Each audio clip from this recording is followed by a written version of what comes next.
कहोगे मुसलमान राम का नाम नहीं लेता है।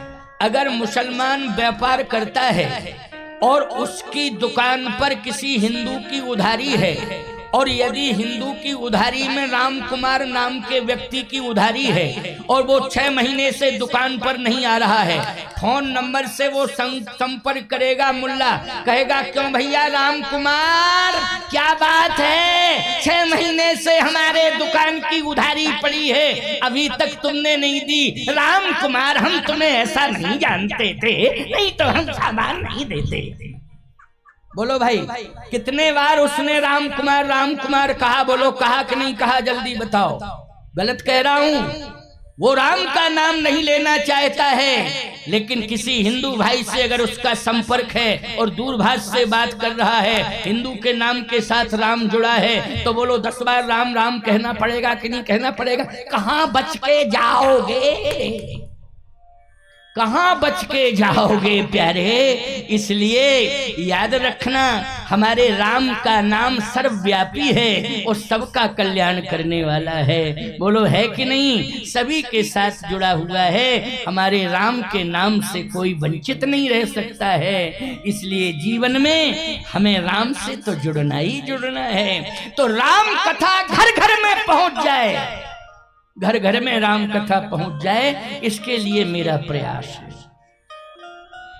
भगवान शंकर ने कहा वो तो हृदय में है, कहा कि यदि मेरी प्रार्थना आप स्वीकार कर रहे हैं तो आप राम कथा हृदय से निकालिए और वाणी के द्वारा सुनाइए। कथा जो सकल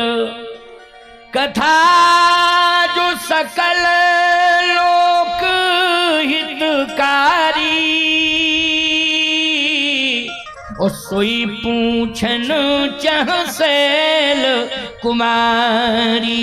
जो लोक कल्याण करने वाली कथा है उसको आप कृपा करके सुनाइए। भगवान शंकर ने धन्यवाद देना शुरू किया। धन्य धन्य गिरिराज कुमारी। संतान लेकिन अपने पति का त्याग, बोलो भाई, नहीं कर सकती है। पति पति होता है, अगर पति ना होता तो संतान कहां से आ जाती? बोलो भाई, संपत्ति भी मिली है और संतान भी मिली है, तो याद रखना किसके द्वारा मिली है? संपत्ति और संतान मिली है तो पति के द्वारा ही मिली है। अच्छा, मुक्ति भी मिलती है तो किसके द्वारा मिलती है? पति की सेवा करने से ही मुक्ति मिलती है। इसलिए जीवन में पति का कितना बड़ा महत्व है। शत्रुपा जी ने कहा मुझे नहीं चाहिए ऐसी संतान, मुझे नहीं चाहिए ऐसी संपत्ति कि पति छोड़ करके जा रहा हो, मैं तो अपने पति की सेवा करूंगी। और शत्रुपा जी अपने पति के साथ चल दी, महाराज मनु के साथ चल दी। यह है पातिव्रत धर्म। और सुनिए एक बात, गोस्वामी तुलसीदास जी महाराज ने जरठ अवस्था में यानी जर्जर अवस्था में सुंदर कहा है, जबकि जर्जर अवस्था में सौंदर्य समाप्त हो जाता है। लेकिन रामचरितमानस का प्रमाण है कि पंथ जात सोहत मत धीरा, और ज्ञान भगति जनु धरे शरीरा। सुंदर लग रहे हैं, महाराज मनु आगे चल रहे हैं, शत्रुपा जी पीछे चल रही हैं। देखो, पत्नी सुंदर साड़ी बनारस की 5000 10,000 के लोग पूछेंगे तेरा परिवार कितना है, मिलेंगे लोग पूछेंगे तेरा घर कितना। जब होश में आएगा तो बोल कैसे निकलेंगे? जल्दी बोलो। मीठे मीठे बोल निकलेंगे। निकलेंगे कि नहीं निकलेंगे?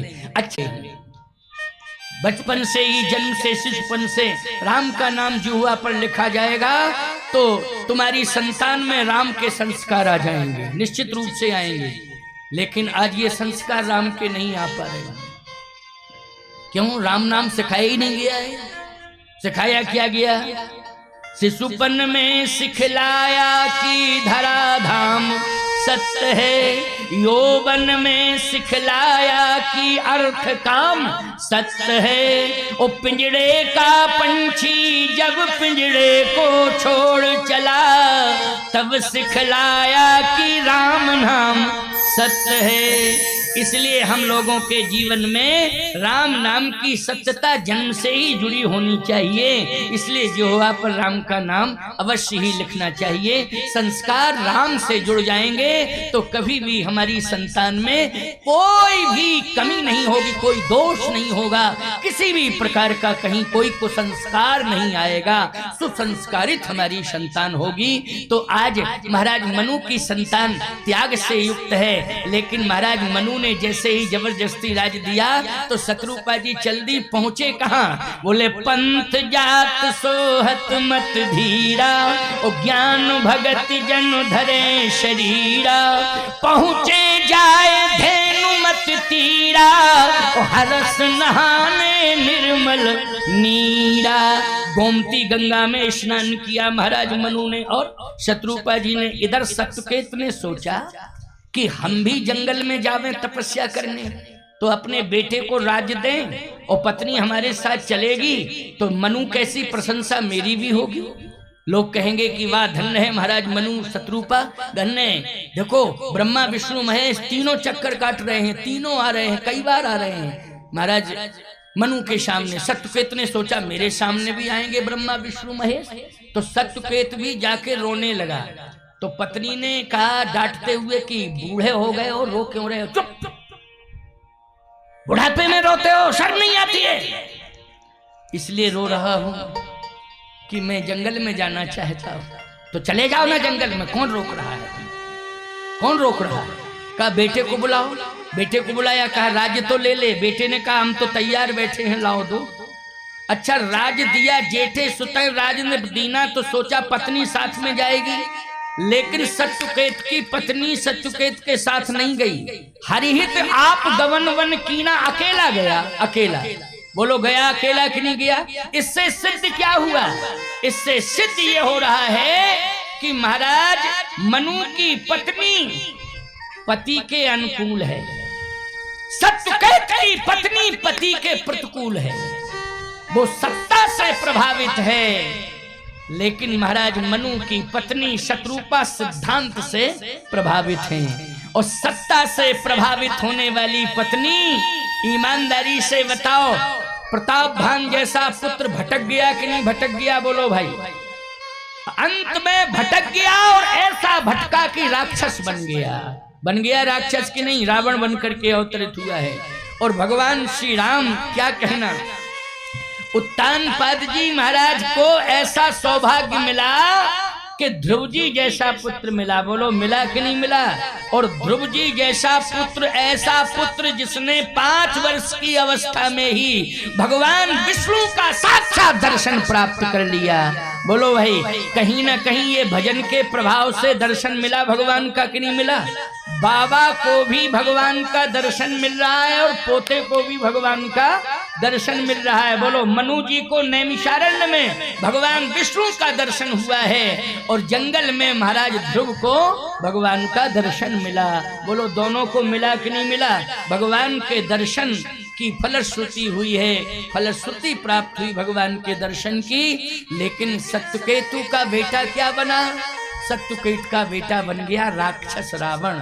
और याद रखना, लंका में जाकर के वो लंका का अधिपति बना, और लंका का अधिपति बना तो याद रखना राम जो है शत्रु बन करके उसको मारने के लिए जा रहे हैं। जीवन में जहां पत्नी पति के अनुकूल होती है और पति धर्म के अनुकूल होता है, उस परिवार में राम का जन्म होता है। और जिस परिवार में पत्नी पति के प्रतिकूल होती है, उस परिवार में राक्षस रावण का जन्म होता है। इसलिए हम सबको धर्म के अनुकूल आचरण करना है, तभी हमारे घर में श्री राम जैसी संतान होगी, राम कृष्ण जैसी संतान होगी। हम लोग आपस में अनुकूलता बना करके चलें। बस अंतर इतना है, पत्नी पति के अनुकूल चले, पति धर्म के अनुकूल चले। धर्म के अनुकूल चलना पड़ेगा आपको। ये सोचो कि पत्नी हमारी सावित्री हो, सावित्री जैसी पत्नी हो, मदालसा जैसी पत्नी हो, गार्गी जैसी पत्नी हो, तो ईमानदारी से बताओ तुम्हें क्या बनना पड़ेगा? इसके लिए तुम्हें धार्मिक आचरण करना पड़ेगा कि नहीं? सत्यवान बनना पड़ेगा, तब पत्नी कैसी मिलेगी? बोलो भाई। पत्नी मिलेगी सावित्री जैसी जब सत्यवान जैसा आचरण करोगे। और कहीं यदि तुमने अपने जीवन में खरदूषण वाली परंपरा अपना ली तो ईमानदारी के साथ बताओ, ना तो तुम्हारे घर में कभी कौशल्या जी आएंगी, ना सावित्री जी आएंगी, ना गार्गी आएंगी, ना सीता आएंगी, ना मदालसा, ना मांडवी, ये सब कभी नहीं आएंगी तुम्हारे घर में। मांडवी, सीता, सावित्री, मदालसा तभी आएंगी जब तुम्हारा धर्म युक्त आचरण होगा, धर्म पथ पर चलोगे, अच्छा आचरण करोगे, अच्छे काम करोगे, तब तुम्हारे घर में इस प्रकार से मंगल ही मंगल होगा। और संतान भी ऐसी होगी जो संतान समाज में केवल ख्याति प्राप्त ही नहीं करेगी, वही संतान भगवान को भी प्राप्त करेगी। भगवान को प्राप्त करना बहुत बड़ी उपलब्धि है। आप सबने आज के प्रसंग में यही सुना है कि हमें धर्म के अनुकूल आचरण पैदा करना है और प्रतिकूलता में अनुकूलताओं का दिग्दर्शन कराना है।